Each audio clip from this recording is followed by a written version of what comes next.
Olá, boa noite. Nós vamos entrevistar ao longo desta semana os candidatos à presidência mais bem colocados na pesquisa Datafolha de intenção de voto, que foi divulgada no dia 28 de julho.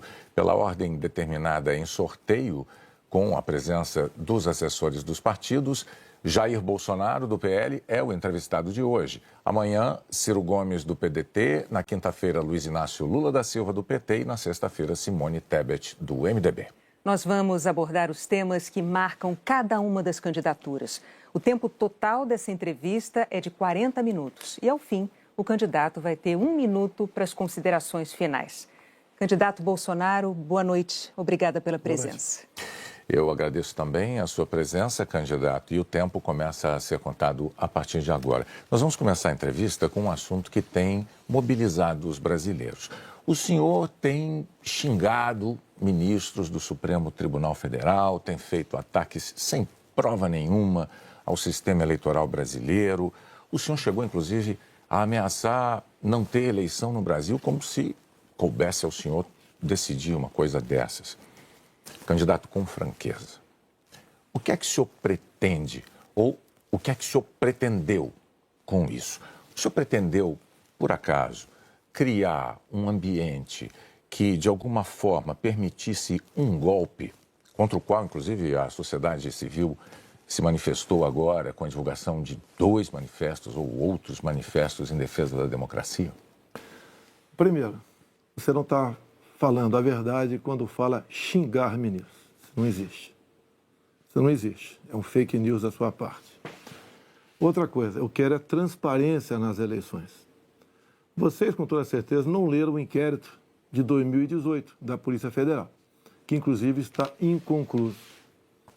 E aquela pergunta que eu sempre faço: se você pode botar uma tranca a mais na sua casa para evitar que ela seja assaltada, você vai fazer ou não? Então esse é o objetivo disso que eu tenho falado sobre o Tribunal Superior Eleitoral. E outra coisa, em 2014, tivemos eleições, no segundo turno, o PSDB duvidou da lisura das eleições e contratou uma auditoria. E a conclusão da auditoria do PSDB, que as urnas são inauditáveis. E só para ficar bem tranquilo aqui, Boni, 2018, houve uma denúncia de fraude e a senhora Rosa Weber determinou que fosse aberto um inquérito pela Polícia Federal para apurar a fraude. Que, obviamente, se houve fraude, eu ganhei, quem fraudou seria eu. A PF começou a apuração. E quem informou o que eu vou te falar aqui para a PF foi o Tribunal Superior Eleitoral. Numa das partes do inquérito está assinado pelo chefe do TI do TSE que hackers ficaram por 8 meses dentro do TSE, inclusive com a senha de um ministro, de nome Banhos, além de senha de outros 5 servidores. Imediatamente, a Polícia Federal pediu os logs, as impressões digitais do que ocorreu nas eleições de 2018.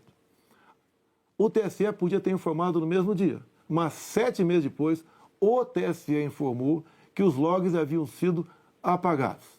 Então, a grande interrogação é exatamente essa daí. Nós queremos evitar que dúvidas pairem por ocasião das eleições agora desse ano. Candidato, nada mais além disso. É curioso que o senhor se refira a esse episódio, porque o senhor, inclusive, foi acusado de ter divulgado informações sigilosas de investigações inconclusivas. Mas sobre a transparência que o senhor afirma defender das urnas, órgãos fiscalizadores como o Tribunal de Contas da União, a Advocacia Geral da União, associações de juízes, associações de juristas, associações de delegados da Polícia Federal, todos já atestaram a segurança das urnas eletrônicas. Eu vou além.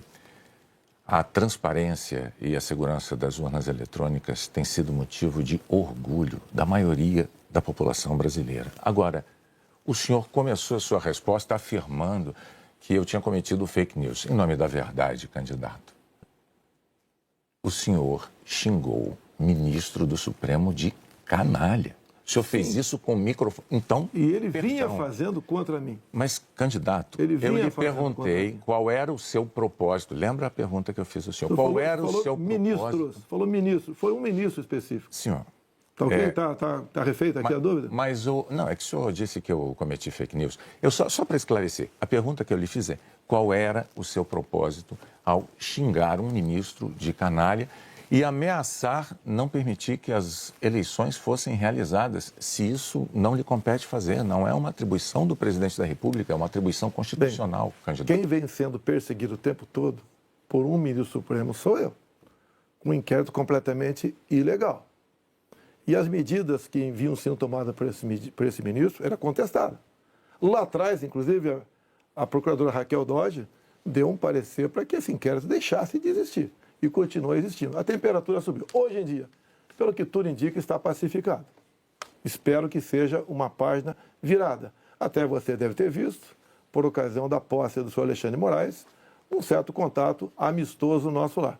E pelo que tudo indica, está pacificado. E quem vai decidir essa questão de transparência ou não serão, em parte, as Forças Armadas que foram convidadas a participar da Comissão de Transparência Eleitoral. As Forças Armadas são uma das partes, né, desse grupo que analisa a segurança. A grande questão não é nem a presença das Forças Armadas, candidato. A grande questão que se dá é que o senhor se coloca como patrono das Forças Armadas e a forma como o senhor ataca o sistema eleitoral é que causa ruído e que causa uma certa intranquilidade no ambiente eleitoral. Teremos eleições, o ministro Alexandre de Moraes acabou de assumir. Amanhã ele tem um encontro, pelo que me parece, um encontro com o ministro da Defesa para tratar desse assunto sobre transparência eleitoral. Eu tenho certeza que o ministro Alexandre de Moraes vai conversar e chegar a bom termo essa questão de eleições. Agora, precisei provocar para que chegasse a esse ponto. Pode ter certeza que vão ter eleições limpas e transparentes no corrente ano. O senhor costuma dizer que defende a liberdade, mas a impressão que dá quando a gente vê manifestações de apoiadores seus é de que nem todos têm a mesma percepção daquilo que o senhor defende, porque é muito comum vermos apoiadores seus defendendo medidas absolutamente inconstitucionais, fechamento do Congresso, fechamento do Supremo Tribunal Federal, golpe militar, intervenção militar com Bolsonaro, essas coisas são ditas. Inclusive tem uma frase que é muito ouvida também nessas manifestações por parte desses grupos que é: eu autorizo. No entanto, o senhor não os desautoriza, candidato. Isso não é uma sinalização ruim dessa parcela de apoiadores? Você vê as manifestações nossas sem qualquer ruído. Uma lata de lixo sequer virada nas ruas. Eu considero como liberdade de expressão. Essas, artigo 142. O que é artigo 142? Tá? É um artigo da Constituição, que eu não entendo da maneira como alguns pouquíssimos entendem. Quando alguns falam em fechar o Congresso, é liberdade de expressão deles, eu não levo para esse lado. Tá? E para mim isso aí faz parte da democracia. Eu não posso eu ameaçar fechar o Congresso. Isso, ou o Supremo Tribunal Federal. Então, Bonner, eu não vejo nada demais, vejo como liberdade de expressão, como alguns falam em AI-5, nem existe mais AI-5. Você querer punir alguém por ter levantado uma faixinha no meio da multidão AI-5, bom, isso aí é uma coisa que, no meu entender, não leva a lugar nenhum. Agora, o outro lado... Eu não quero interrompê-lo, mas é que o senhor disse algo muito... Perdão, candidato. O senhor disse algo muito importante ainda há pouco. O senhor disse, referindo-se ao ministro Alexandre de Moraes, que teremos eleições, elas serão limpas, etc. Com o intuito de tirar esse estresse, tirar a intranquilidade desse momento eleitoral do Brasil. O senhor não quer aproveitar essa oportunidade diante de milhões de brasileiros para assumir um compromisso eloquente de que vai respeitar o resultado das urnas, seja ele qual for? Seja qual for, eleições limpas devem e têm que ser respeitadas. O senhor vai respeitar... Limpas e transparentes têm que ser respeitadas. Está atestado que as eleições brasileiras são limpas e são transparentes e que as urnas são auditáveis. Isto posto, eu lhe pergunto mais uma vez. O senhor vai assumir um compromisso diante de milhões de brasileiros de respeitar o resultado das urnas e estimular os seus seguidores a fazer o mesmo, candidato? Serão respeitados os resultados das urnas, desde que as eleições sejam limpas e transparentes. Como você disse que são auditáveis, em 2014 não aconteceu isso. Mas tudo bem. Vamos botar um ponto final nisso? O senhor vai botar um ponto resolvido. final? Ponto final. Vamos para outra pergunta, outro assunto. Pois então, não. Vamos respeitar os nós temos uma declaração importante do candidato Bolsonaro assumindo publicamente o respeito ao resultado das urnas de outubro. Renata. Pandemia, candidato. Claro. Nos momentos mais dramáticos, o senhor imitou pacientes de Covid com falta de ar. Sobre as mortes, o senhor disse, e daí, eu não sou coveiro? O senhor estimulou o uso e usou dinheiro público para comprar medicamento comprovadamente ineficaz contra a Covid. O senhor desestimulou a vacinação. O senhor não teme ser responsabilizado, senão pelos eleitores, pela história?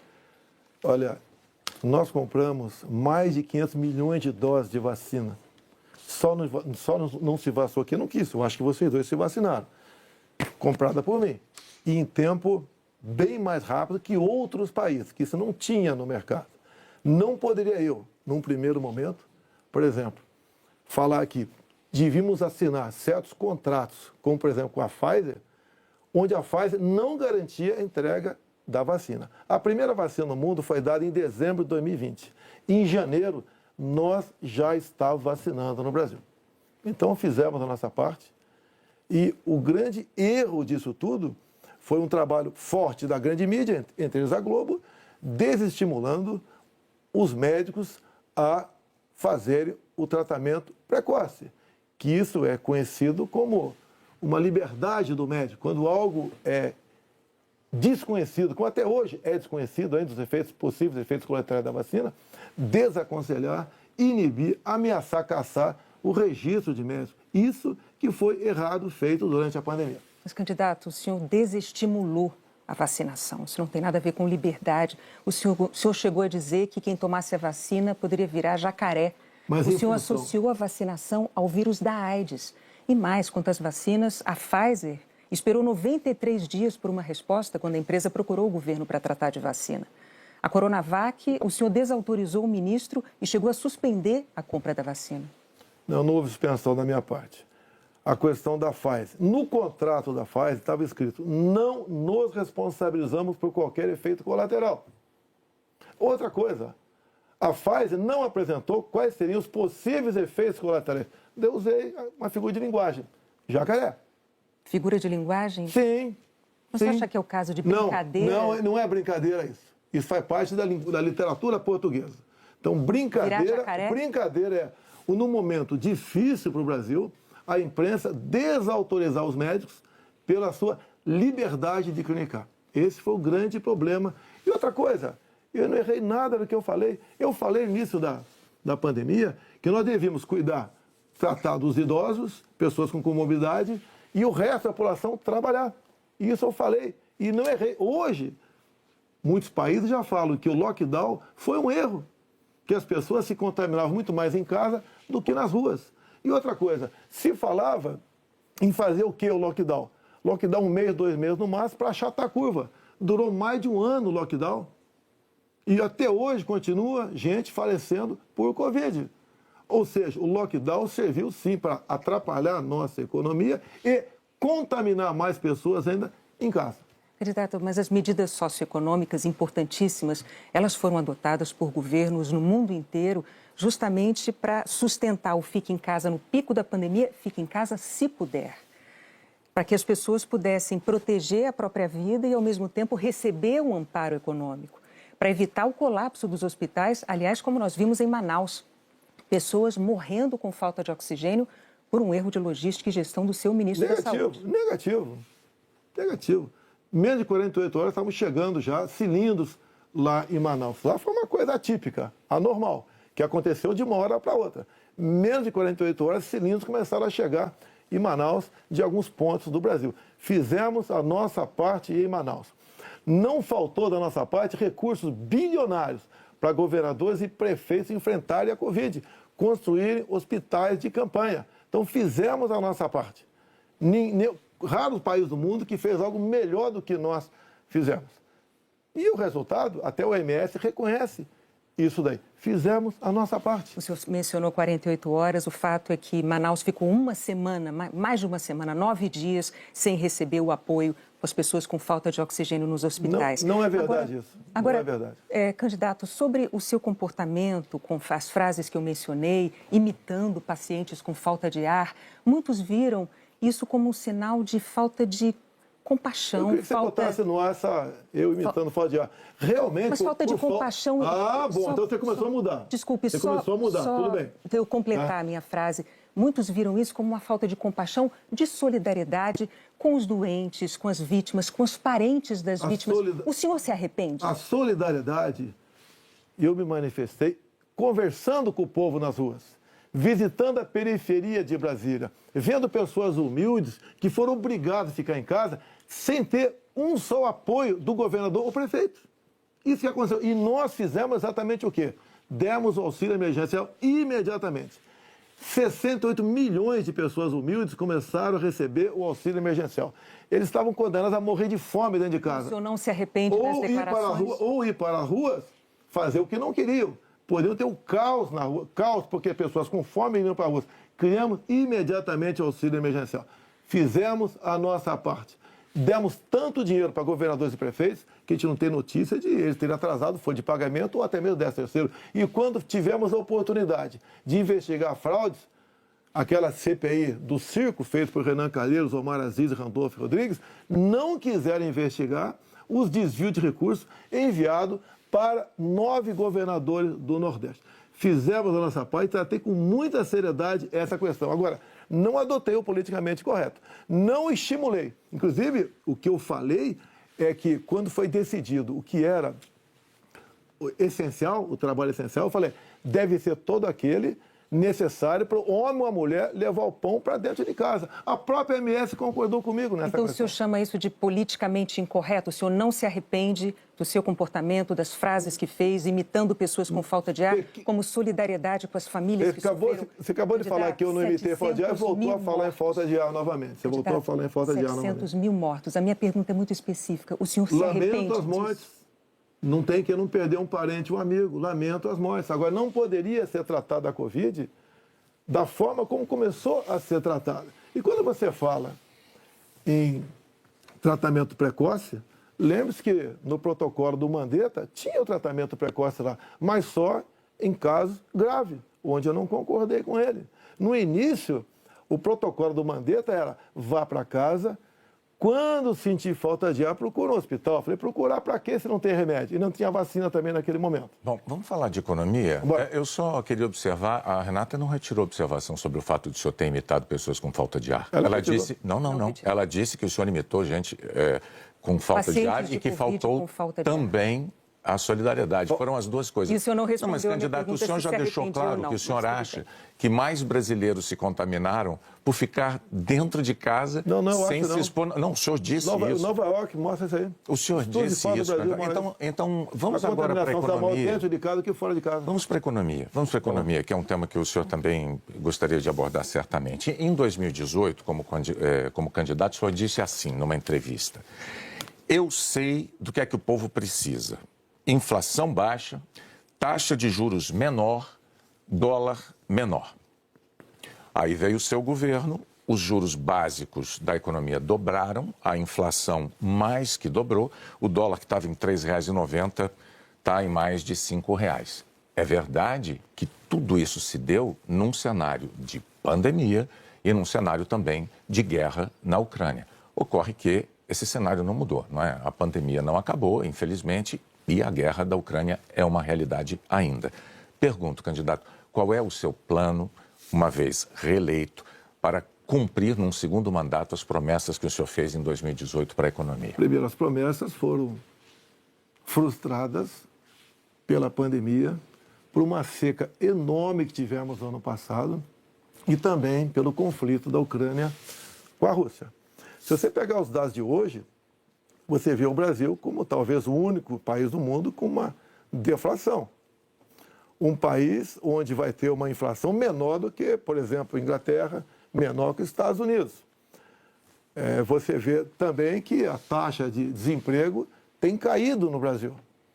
os números da economia são fantásticos, levando-se em conta o resto do mundo. Nós não podemos... Se fosse apenas o Brasil com esses problemas, eu seria o responsável. O que nós pretendemos fazer? É continuar exatamente na política que vimos fazendo desde 2019. A grande vacina a favor da economia em 2019 foram reformas, como, por exemplo, da Previdência. Foi, por exemplo, a Lei da Liberdade Econômica. Foi a modernização das NRs, das normas regulamentadoras. Milhares de normas nós deixamos de lado, nós revogamos. Então, a grande reforma da economia foi feita, a grande vacina foi feita em 2019, que fez com que nós pudéssemos suportar 2020. Nós pegamos 2020 e 2021 e tivemos um saldo positivo de quase 3 milhões de empregos no Brasil. Diferente de 2014 e 2015, que tivemos uma perda de quase 3 milhões de empregos no Brasil. Isso é sinal do quê? Competência da equipe econômica. Programas como, por exemplo, o Pronamp e o BEM preservaram mais de 10 milhões de empregos no Brasil. O próprio auxílio emergencial, num primeiro momento R$ 600, fez com que a economia, em especial nos pequenos municípios, o município não colapsasse. Então, essas medidas, entre outras, fizeram a gente romper 2020 e 2021. 22, quando veio a guerra agora, problemas nós tivemos. Fui na Rússia negociar fertilizantes com o presidente Putin. Se não tivesse ido, não teria fertilizante para a nossa safra agora, desse segundo semestre. Não, isso é importante. Não. Isso garantiu o quê? A segurança alimentar do nosso Brasil e do mundo. Só para concluir, então, num segundo mandato, o senhor daria sequência aos planos que foram estabelecidos e desenvolvidos no primeiro plano. Bonner, você pode ver, Bonner, nós somos o 7º país mais digitalizado do mundo. Tá? Nós fizemos muita coisa no Brasil, atendemos realmente a todas as camadas da sociedade. Só agora, na questão do IPI, a proposta do Paulo Guedes, que está parada no Supremo Tribunal Federal, nós pretendemos diminuir impostos de 4 mil produtos em 35% de IPI. Para o segundo mandato. Não, desse agora. É que a proposta parou no Supremo Tribunal Federal. Estamos há semanas... Agora, senhores, para que a gente possa abordar... Isso começou há 2 meses a redução de IPI, não foi de agora. Para que nós possamos abordar nessa entrevista o maior número de temas, vamos prosseguir, vou falar sobre meio ambiente. Em 2020, o seu então ministro do Meio Ambiente, Ricardo Salles, disse que era para aproveitar que a imprensa toda estava focada na cobertura da pandemia para ir desregulamentando as leis ambientais, o que ele chamou de passando a boiada. Fato é que, no seu governo, a taxa anual de desmatamento da Amazônia deu um salto, é a maior em 15 anos. O senhor continua apoiando essa política de desregulamentação? Olha, você tem que pensar que na Amazônia você tem quase 30 milhões de habitantes lá. Tem 30 milhões de brasileiros na Amazônia. Primeira preocupação é essa. Outra, qualquer propriedade lá tem que preservar 80% e pode usufruir de 20%. Eu tentei, nos primeiros 2 anos de mandato, fazer a regulação fundiária, para saber, por exemplo, qualquer local desmatado ou com foco de calor, de quem é o CPF daquela propriedade. O presidente da Câmara não colaborou para botar essa proposta avante. Agora, quando se fala em Amazônia, por que não se fala também agora na França, que há mais de 30 dias está pegando fogo? A mesma coisa está pegando fogo na Espanha e Portugal. Califórnia pega fogo todo ano. No Brasil, infelizmente, não é diferente. Acontece. Grande parte disso aí, alguma parte disso aí é criminoso, sei disso. Outra parte não é criminoso. É o ribeirinho que toca fogo ali na sua pequena Uma coisa propriedade. É incêndio natural, outra coisa é o desmatamento. Mas tem incêndio, o Pantanal Sul-Mato-Grossense é comum pegar fogo de forma espontânea. Agora, candidato, a favor das críticas dos especialistas à sua política ambiental, tem os números. No seu governo, a taxa anual de desmatamento da Amazônia saltou de 7.500 quilômetros quadrados em 2018 para 13 mil ano passado. O levantamento do MAP Biomas mostrou que 97% dos alertas de desmatamento emitidos desde 2019 não foram fiscalizados pelos órgãos responsáveis, 97%. Especialistas dizem que quando o senhor desautoriza, por exemplo, a destruição de equipamentos pelos órgãos fiscalizadores ou quando o senhor desmonta órgãos como o IBAMA, o senhor está passando uma mensagem de incentivo a quem desmata ou ao garimpo ilegal. Primeira coisa, a destruição, como dá em lei, é se você não puder retirar o equipamento daquele local. O que vinha acontecendo, e ainda vem, infelizmente, é que o material pode ser retirado, do local, porque se chegou lá, pode ser retirado. E há o abuso de uma parte. E como eu disse para você, tem abuso locais... de qual parte? Tem locais na Amazônia ali que é permitido. Mas desculpa, eu não entendi. Abuso de qual parte do órgão parte do IBAMA. fiscalizador? Sim, por parte do IBAMA. Sim. Por que, candidato? O que seria um Mas abuso o seguinte, do IBAMA o que diz a lei? na defesa da O floresta que diz a amazônica? lei? Um trator, por exemplo, você tem que tocar fogo se não puder retirar daquele local. E muitas vezes o pessoal do IBAMA faz? Toca fogo mesmo podendo retirar o material de lá. Mas a quem interessa defender a posse de um trator utilizado para derrubar árvores na Amazônia, candidato? Mas não está derrubando árvore na Amazônia, está derrubando em áreas, muitas vezes... Mas a lei não fala se um local é permitido ou não. A quem interessa, candidato? A lei não fala. Tem sido destruído, vem ser destruído. A minha orientação é cumprir a lei. Nada mais além disso. E os órgãos fiscalizadores... Olha só, a Amazônia é do tamanho da Europa Ocidental. Ali na Amazônia cabe uma Alemanha, cabe uma França, cabe uma Itália, cabe um Portugal, cabe um montão de países. Você pensa que fiscalizar, evitar que pegue fogo Mas é só assim, para vamos lá? entender, então, sobre a desautorização dos órgãos fiscalizadores para destruir equipamento apreendido. Não desautoriza, mando cumprir a lei. A lei fala que se o material pudesse retirar de lá, assim como entrou, não é para ser destruído. Mas com que propósito mesmo? Eu não entendi. Cumprir a lei. Propósito, cumprir a lei. Faz lá dentro, eu tenho aqui uma aspas. Tem quase 30 milhões de pessoas que têm que sobreviver. Eu tenho aqui uma aspas em que o senhor diz que não é para queimar nada, maquinário nem trator. Mas vamos adiante, o fato é que, sobre o meio ambiente, em 2018, o mundo tinha uma visão sobre o compromisso ambiental do Brasil. Hoje, o mundo vê o Brasil como um destruidor de florestas. Num segundo mandato, o que o senhor vai fazer para mudar essa imagem? Primeiramente, destruidor de florestas. É uma mentira. Ninguém quer destruir floresta, né, por livre e espontânea vontade. O acordo Mercosul-União Europeia estava travado. Com os problemas agora da guerra, Ucrânia, Rússia, a União Europeia quer acelerar o acordo conosco para o Mercosul. Dizer mais, a Alemanha está usando combustíveis fósseis. Por quê? Se eram os países que diziam que nós devíamos cada vez mais buscar aí energia limpa. Concordo com eles, mas a realidade é outra completamente diferente. Não é a realidade aquilo que a gente acha que deve ser, é o que tem que ser. Países da Europa já estão em contato conosco, por exemplo, atrás do hidrogênio verde. O Brasil será uma grande potência fornecedora de energia hidrogênio verde. Como já temos acertado, né, no limite máximo, temos até o equivalente a 50 Itaipus na costa do Nordeste.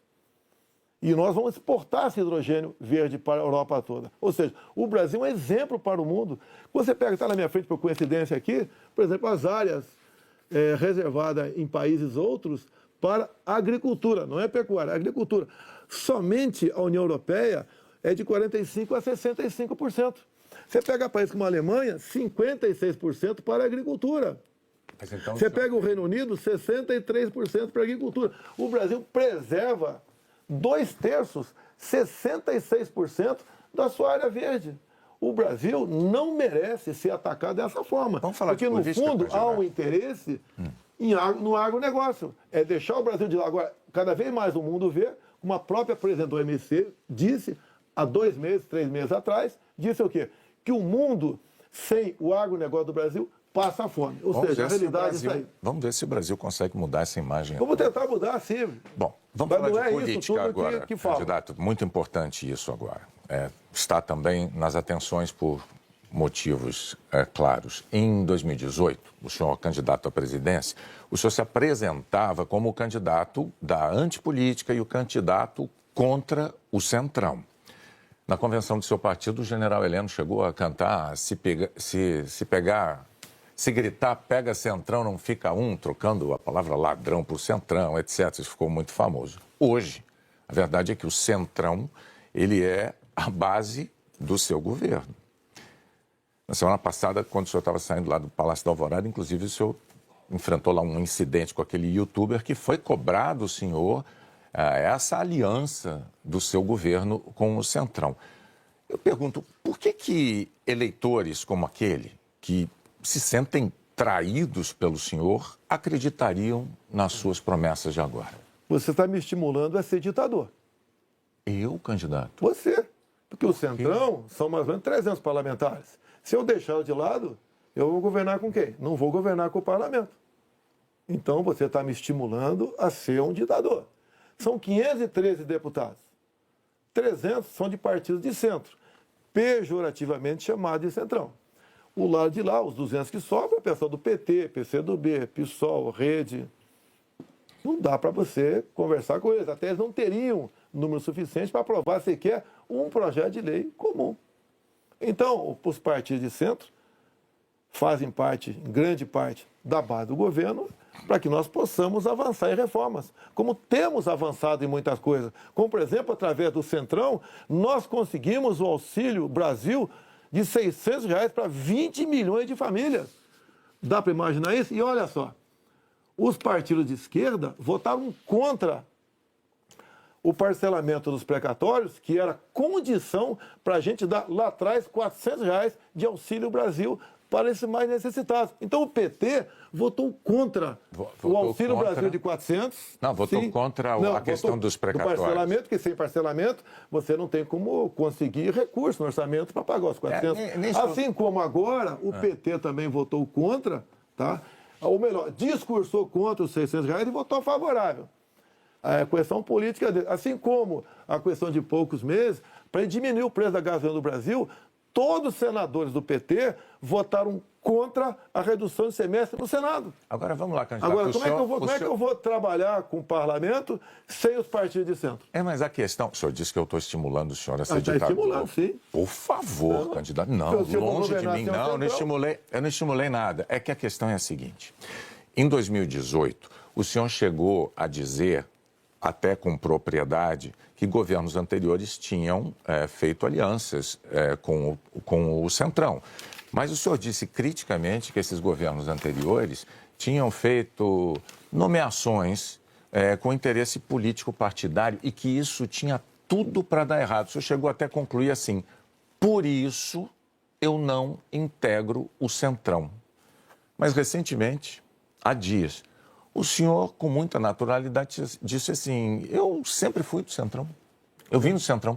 Aí eu tenho que perguntar ao candidato, em nome da clareza para os eleitores, em qual dessas duas afirmações o eleitor deve acreditar? O senhor sempre foi do Centrão ou o senhor, como disse em 2018, diz: eu nunca fui do Centrão por esse motivo? No meu tempo não era Centrão, não existia Centrão. Como assim? No meu tempo, esses partidos que eu já integrei não eram tidos como partido do Centrão. Agora, o importante, Boni, o importante, nós estamos num governo sem corrupção.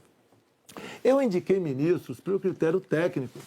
Eu não aceitei pressões de lugar nenhum para escalar ministros. Qual governo teria o ministro padrão Tarcísio de Freitas na infraestrutura? Padrão Marcos Pontes na ciência e tecnologia? Padrão a Tereza Cristina na agricultura, padrão Gilson Machado no turismo, uma pessoa desconhecida até chegar no meu governo, padrão Onic Lorenzoni, que eu considero como um coringa meu, padrão Braga Neto, que esteve na defesa. Ou seja, padrão Salles, uma pessoa excepcional, padrão atualmente o ministro Juca, do meio ambiente. Então essas pessoas que deram um impulsionamento ao governo. Estamos governando com competência e sem corrupção, porque não tem indicação política para esse ministério. O senhor citou vários ministros, então, aproveitando a deixa, eu vou falar de um tema importantíssimo para o futuro do Brasil, que é a educação. No seu governo, o senhor indicou 5 ministros diferentes. Um deles caiu justamente por um escândalo de ter beneficiado pastores com dinheiro da educação e diz que foi a seu pedido no caso de um dos pastores. Qual é a dificuldade de escolher um bom ministro da educação? Por muitas vezes, depois que a pessoa chega, a gente vê que ela não leva jeito para aquilo. Não foi só da educação. Ele teve acusação. Ele teve morte de prisão. Ele foi preso, inclusive. Agora, conseguiu o habeas corpus logo em seguida. Agora, fiquei sabendo depois, né, que o Ministério Público do DF foi contra a prisão dele. Agora, veja só... Foi contra a prisão dele. Por quê? Não tinha nada contra ele. Se tiver hoje em dia, é outra história. Até aquele momento não tinha nada. A questão de ter 2 pastores, um que está no gabinete dele, qual é o problema? Agora, se ele faz besteira, e se essa pessoa Agora, ficando... nós começamos a investigar o caso dos pastores. Não foi a Polícia Federal. Nós começamos a investigar com a CGU. Agora, só na área da educação, o primeiro-ministro escolhido pelo senhor caiu depois de 3 meses porque, por causa de um escândalo, pediu que professores gravassem slogans de campanha seu. O segundo ministro praticamente fugiu do Brasil depois de ter insultado ministros do Supremo. O terceiro ministro nem chegou a assumir porque maquiou o próprio currículo. O quarto ministro envolvido num escândalo de corrupção.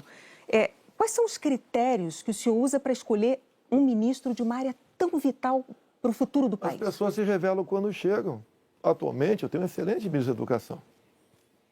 Não acontece, é igual um casamento, muitas vezes. Mas o senhor concorda que essa alta rotatividade prejudica? O ideal era não ter rotatividade. O ideal era não ter rotatividade nenhuma, mas acontece. Outros ministros foram trocados também. Bom, por vários motivos. Agora, depois desse escândalo do MEC... Que escândalo do MEC, Boni? A saída do ministro... Mas a saída é escândalo, MEC?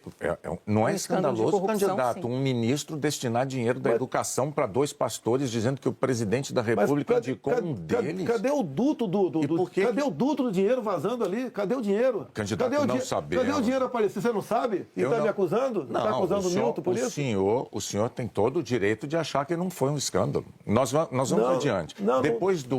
Depois do caso do ministro Milton Ribeiro no MEC, o senhor atenuou um pouco o seu discurso de que não havia corrupção no seu governo. Antes não tinha corrupção. Hoje, o senhor diz que os casos pipocam. Os casos pipocam de corrupção no seu governo. Bom, ao mesmo tempo, vão se acumulando denúncias de interferências suas na Polícia Federal, que é um órgão de Estado, não é um órgão de governo, e um órgão de Estado que o senhor prometeu prestigiar. Como é que o senhor explica para o eleitor essa mudança da sua postura da eleição de 2018 para cá, candidato? Primeiramente, quem me acusou de interferência na PF foi o ex-ministro Sérgio Moro. Falou que a prova da interferência estava numa sessão reservada nossa. Bem, eu não queria, a sessão foi gravada, eu não tinha obrigação de entregar ali a fita. O senhor teve 4 diretores gerais da Polícia Federal eu não tinha obrigação de entregar a fita. Entreguei a fita. Foi revelado, até com muitos palavrões na reunião de ministros. Não acharam nada. O que acontece? Eu, quando entrego o ministério para alguém, eu dou o ministério para aquela pessoa agir. Tá?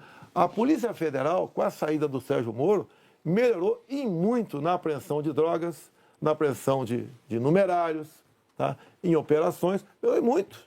Em armamento, melhorou. E as pessoas vão mudando. Por exemplo, quando o André Mendonça saiu, porque ele foi para o Supremo Tribunal Federal, eu não considero uma saída da paz dele. Atualmente, temos um delegado da Polícia Federal à frente do Ministério da Justiça. Agora, ninguém comanda a PF, Bonner. Se pudesse comandar, o Lula teria comandado, a Dilma, o Temer, seja lá quem for. Ninguém consegue comandar a Polícia dessa forma, como você está falando aí. É que a Associação dos Delegados da Polícia Federal divulgou recentemente um documento com críticas, né? Eles afirmaram que o senhor e a sua equipe de governo trouxeram desgaste, eu estou lendo aqui os termos dele, trouxeram desgaste à imagem da instituição Polícia Federal e também prejuízos para os policiais federais. E que falas suas, candidato, jogaram desconfianças sobre a autonomia e sobre a imparcialidade da Polícia Federal, que goza de autonomia já há alguns anos, como ninguém poderia negar. Qual é a sua posição, então, diante de um documento com uma queixa, uma acusação como essa da Associação Nacional dos Delegados? Então, primeiro, acabar de confirmar que não tem interferência, porque gosta de autonomia. Outra coisa, peraí, eles acabaram de mostrar para mim que não tem interferência, gosta de autonomia. Eles dizem que, então, dizem que o senhor jogou, as suas palavras jogaram desconfianças sobre a autonomia da PF, candidato. Não. Acabaram de falar que eu estou certo, não tem interferência lá. Contrário. Outra coisa, eles queriam uma reestruturação de carreira agora.